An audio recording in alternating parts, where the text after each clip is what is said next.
पूरे पाकिस्तान में नजर आएंगे लहलहाते खेत, हरी भरी फसलें और खुशहाल किसान, क्योंकि ज़राई पैदावार में इजाफे के लिए ज़राई तरक्याती बैंक मुतारिफ करवा रहा है alternate renewable energy financing scheme by agri land development, जिसके तहत ज़राई तरक्याती बैंक किसानों को तवानाई के मौजूदा गैर यकीनी और महंगे ज़राई के बजाय काश्तकारी के लिए सोलर एनर्जी और बायोगैस जैसे सस्ते और पैदावार ज़राई फराहम करने के लिए आसान शराइत पर कर्जे देगा। 2.5 मिलियन फीसद से ये स्कीम किसानों की खुशहाली, मुल्क की तरक्की और ज़राअत के फरोग में अहम किरदार अदा करेगी। बिस्मिल्लाहिर्रहमानिर्रहीम। मेरा नाम मोहम्मद फयाज है, बहुत मंगलोटी का जिम्मेदार हूँ, तहसील अमनपुर जिला भावलपुर है। मैं ज़राई बैंक को चला गया, हमें पूना बहुत सहूलियात रही थी, मेरा बहुत लागे सोलर प्लेटा तो थे अल्हम्दुलिल्लाह।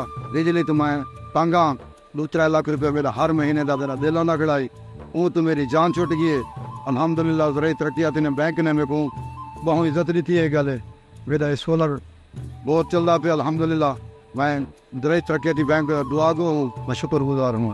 हर खेत हर किसान, ज़राई तरक्की हुई आसान। कर्जा स्कीम से मुस्तफीद होने के लिए अभी ज़राई तरक्याती बैंक की करीबी ब्रांच में तशरीफ लाएं।